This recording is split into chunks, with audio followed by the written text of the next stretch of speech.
one of the reasons I did it is because I wanted to focus my energy on creating more abundance for me.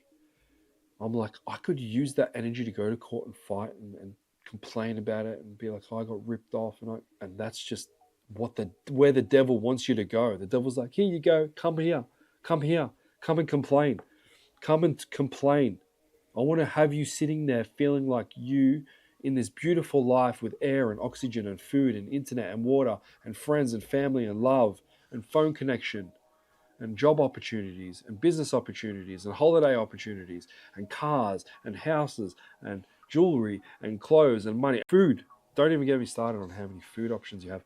But no, you got all these options and all these beautiful things in your life that now I want you to sit on the couch and watch TV and start thinking about how that one person wasn't fair to you. That's what you're going to focus on. And if you worship the devil, then that's what you're going to resonate with, because you're in a low vibration. How are you supposed to do anything good in your life if you're sitting there in a low vibration? You just basically signed up for the devil, and you don't even control it. You let it go on autopilot every single day. And it makes you feel good because now you're the victim. You're the one who, it wasn't your fault. It wasn't your fault that that guy treated you like that. Well, let me ask you a question. Why did you let them treat you like that? How come you have a standard of letting that happen? The only way you can truly fix things and improve them in your life is if you point to yourself and you say, I am the issue in every single aspect of my life. I'm the reason that my life is the way it is. It's not your auntie's fault. It's not your kid's fault. It's not your parents' fault. There is definitely influences that would have happened, but you can look at those things and learn and improve. Take some feedback from the situation and say, hey, this happened in my life. I don't like that happened. How do I make that not ever happen again? And just implement something that will make sure it doesn't happen again. Let's just say you had someone speak to you or treat you wrong because you trusted them too much. Like, make sure on your next friend, you lay the boundaries down. People respect it when you have boundaries. If you're just a people pleaser and letting people in just because, you want a friend, well, then really, are you a good friend, or are you just leeching onto someone because you need attention? Gossiping and bagging people and gossiping, it's the devil. 100% the devil. The devil wants you to feel like your life sucks when you're sitting in a beautiful heaven of all these different things that you can possibly have. You're going to sit there and be in lack. I've been in both situations. Crazy. Your life can change within a day. Things can be taken away from you in a split second. You can lose any one of your family members in a split second. God forbid, but the sad reality is that it's going to happen eventually. It's either you're going to die first or other people are going to die around you. We don't know what order, but that's the way it's going to roll. And you need to be prepared for that. And if you're someone who's sitting around not making the most of the days that you have where your family are around and are healthy and are able to talk and hang out and catch up, and you're making a negative situation of that, you worship the devil. If you are not recognizing that your negative situation is the devil in your head, then you are choosing to worship the devil. If you are taking your lack of money and abundance, and if you got no money right now, then you worship the devil. Because God does not want that for you. God will only put feelings of abundance, opportunity, love, hard work, confidence into you. If you are feeling unconfident, no money, no friends, nothing for you, sitting in your room, scrolling on your phone, then you are worshipping the devil. It's the hard truth of the reality. God and the universe wants you to do what you were brought here to do.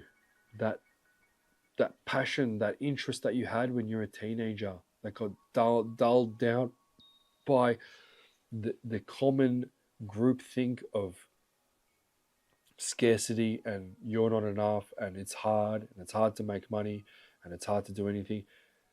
That's how the devil wants you to stay. He wants you to believe that, oh, $1,000 is a lot of money. If you think $1,000 is a lot of money, then you worship the devil. If you think 10 grand is a lot of money, you worship the devil. Even if you think $1,000,000 is a lot of money, you worship the devil. Because that is feeling like you're in a lack of abundance.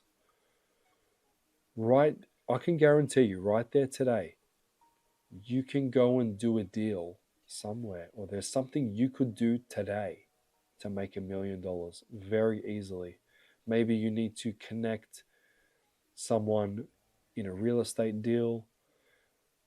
Maybe you connected this random example, someone who lives in Mexico with an Australian property that's for sale, it's an investment, and you don't know what it is. That's the thing. It exists. The deal exists. Maybe you can sell some product and make, if you just make the right video and you put a link to it, and it generates you a 50% commission on a certain product, that video goes viral today and you make $1,000,000. People do it all the time. You just have to be in the right frequency.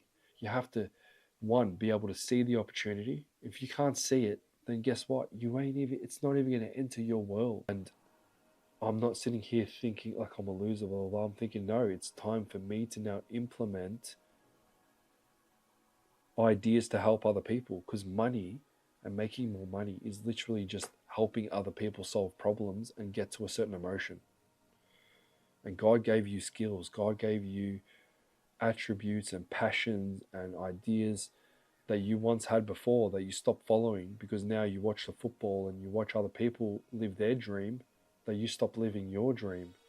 But guess what? Today's the day that you're going to start actually trying to reignite that old passion that you maybe once forgot, because that's where you're supposed to live. That's where you'll live your best life. Think about the dream life that you once put aside because you had bills, because that's where you'll make the million. That's where you'll make the money, because your passion stands out above anyone else's in that area. And you'll have never-ending motivation to provide some kind of value to people in that situation. Just like this video right now. I have no idea how many views this video is going to get, or how many, if you guys are going to like this at all. But this video is taking me at the moment where I could make this video over an hour, and then it might take me 15 minutes to post it online. And this could help so many people's lives just by having a attitude of gratitude and positivity, and letting you know that if you're in a negative state, that you're worshipping the devil. You are literally, might as well get an upside down cross and start bowing down to it, because you are staying in that negative mode. And that's not where God wants you to be. That's not what God's all about. That's not what positivity in the universe energies are all about. That is the devil and negative spirits coming to you and saying, you're not enough. You're this. There's no money for you. There's no opportunities for you. You can't commit to anything. There's no partner for you. Look at you. You're fat and overweight and unhealthy. Instead of focusing on the positive stuff like, hey, I am